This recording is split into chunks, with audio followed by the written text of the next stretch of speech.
ம். ஆண்டவராகிய இயேசு கிறிஸ்துவின் நாமத்தினாலே உங்கள் யாவருக்கும் அன்பின் நாள் வாழ்த்துதல்களை தெரிவிக்கிறேன். இந்த நாளிலும் ஆண்டவருடைய இரக்கங்கள் எப்படிப்பட்டது என்பதை பற்றின ஒரு சிறிய தியானத்தை எரேமியாவின் புலம்பல் புத்தகத்தில் ஒரு சில வார்த்தைகள் வழியாக நாம் தியானிக்கவிருக்கிறோம். இந்த புலம்பல் என்கிற புத்தகத்தை தீர்க்கதரிசி எரேமியா தான் எழுதுகிறார். அவரை வீப்பிங் ப்ராஃபெட், கண்ணீர் வடிக்கிற ஒரு தீர்க்கதரிசி. காரணம் என்ன? எருசலேமின் அழிவை பார்த்து மனம் வருந்தியவராக ஆண்டவர் சொல்லுகிற வார்த்தைகளை அந்த ஜனங்களுக்கு அவர் சொல்லுகிறார். அந்த கடினமான காலத்தை அல்லது அந்த எருசலேமின் அழிவை அவரால் தாங்கிக் கொள்ளக்கூடாமல் இருந்தது. ஆண்டவர் இப்படி நம்மேல் கோபமாய் இருக்கிறாரே, ஐயோ யூதா இப்படி பாழான காரியங்களை செய்து விட்டதே என்று சொல்லி அவர் அழுது புலம்பி மன்றாடுகிற ஒரு தீர்க்கதரிசியாக இருந்தார். ஆண்டவருடைய வார்த்தையை பெற்று அந்த ஜனங்களுக்கு உரைத்தார். அந்த ஜனங்களுடைய சிறையிருப்பு அல்லது அந்த ஜனங்களுடைய கீழான நிலை, இடிந்து போனவர்களுடைய வாழ்க்கை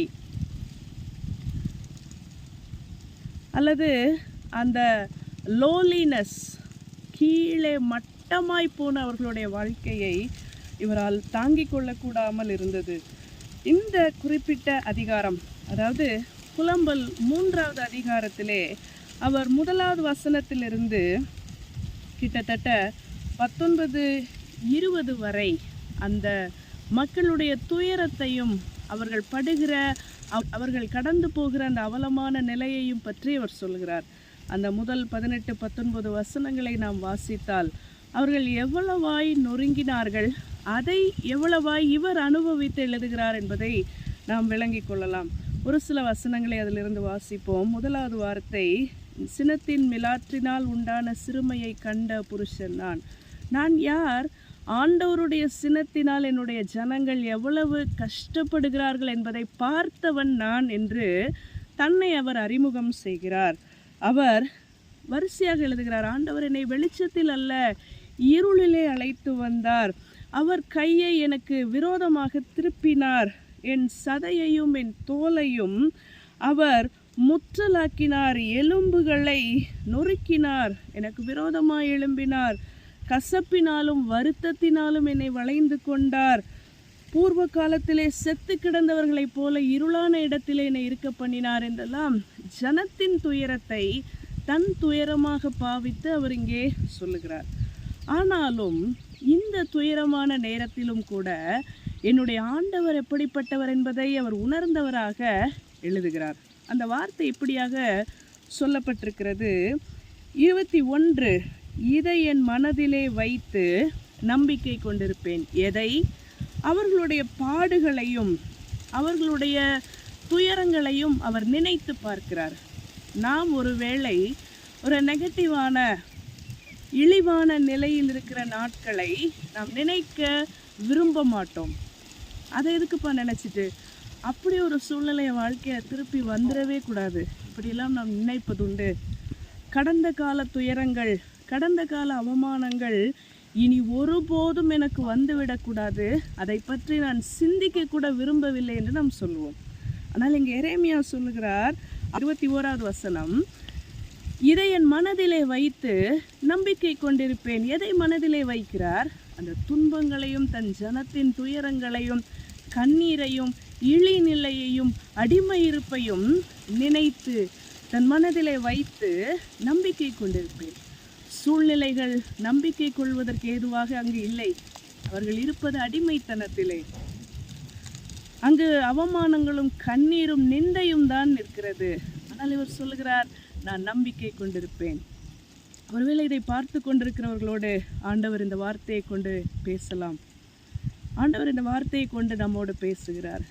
இந்த நாளில் நீ கடந்து போகிற சூழ்நிலை எப்படிப்பட்டதாக இருந்தாலும் நீ அவைகளை நினைத்துக்கொள், என்மேல் நம்பிக்கையாயிரு. இன்று எரேமியா தருகிற ஒரு மோட்டிவேஷன் இதுதான். ஏன் அவருக்கு ஆண்டவர் மீது அவ்வளவு நம்பிக்கை வந்தது? அதுக்கான காரணம் என்ன? அந்த வார்த்தை விதமாக சொல்கிறது. 22, நாம் நிர்மூலமாகாமல் இருக்கிறது கர்த்தருடைய கிருபையே, அவருடைய இரக்கங்களுக்கு முடிவில்லை. நாம் நிர்மூலமாகாமல் இருக்கிறது கர்த்தருடைய கிருபை. இவ்வளவு நாள் நாம் நடந்து வந்த பாதை நம்மை ஒன்றும் செய்துவிடவில்லை. ஒருவேளை ஆண்டவர் மீது நம்பிக்கையற்றவர்களாக இருந்திருந்தால் நாம் என்றோ அழிந்து போயிருப்போம், நிர்மூலமாகி இருப்போம். ஆங்கிலத்திலே இந்த வார்த்தை அழகாக சொல்லப்பட்டிருக்கிறது. we are not consumed. நம்ம அது விழுங்கி கொள்ளவில்லை, அழித்து விடவில்லை. காரணம் என்ன? அவருடைய இரக்கங்களுக்கு முடிவே இல்லை. பிரச்சனைகள் புதிதாக வந்து கொண்டே இருக்கிறதா?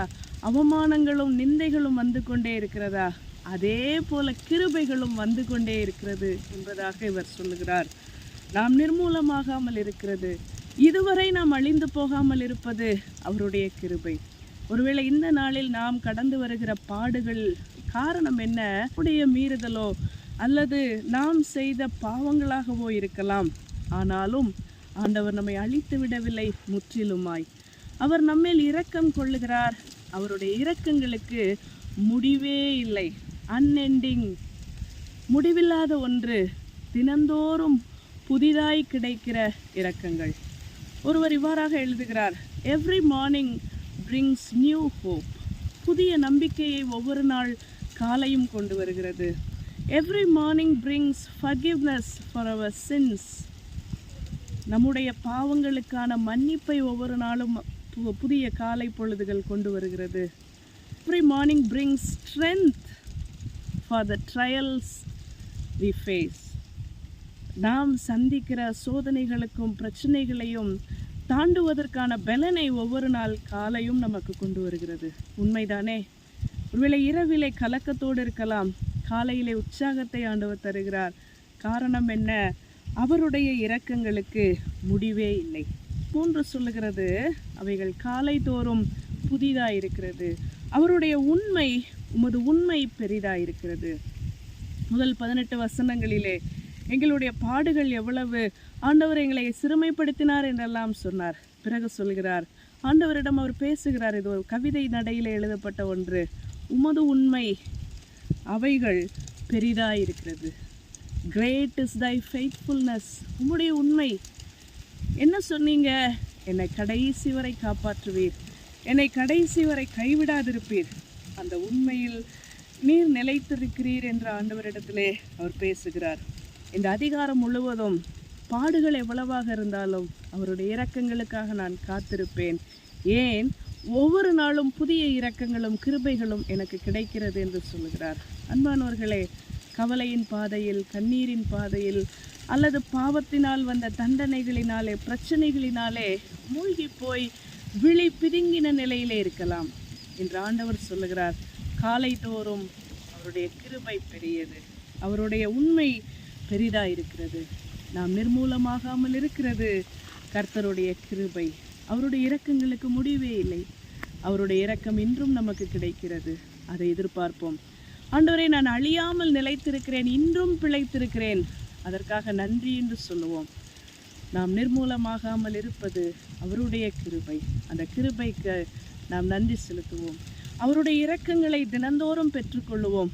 எங்கள் மீது இறங்கும், என் மீது இறங்கும், எங்கள் குடும்பத்தின் மீது இறங்கும் என்று சொல்லி கேட்போம். காலைதோறும் அவர் புதிய கிருபைகளை தருகிறார்.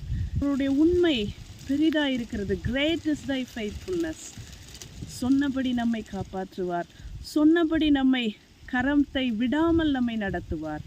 இந்த ஆண்டவரை நாம் பற்றி கொள்வோம். நாம் நிர்மூலமாகாமல் இருப்பது அவருடைய கிருபை. அவருடைய இரக்கங்கள் காலைதோறும் புதியவைகளாயிருக்கிறது. கர்த்தர் தாமே இந்த வார்த்தைகளை ஆசீர்வதிப்பாராக.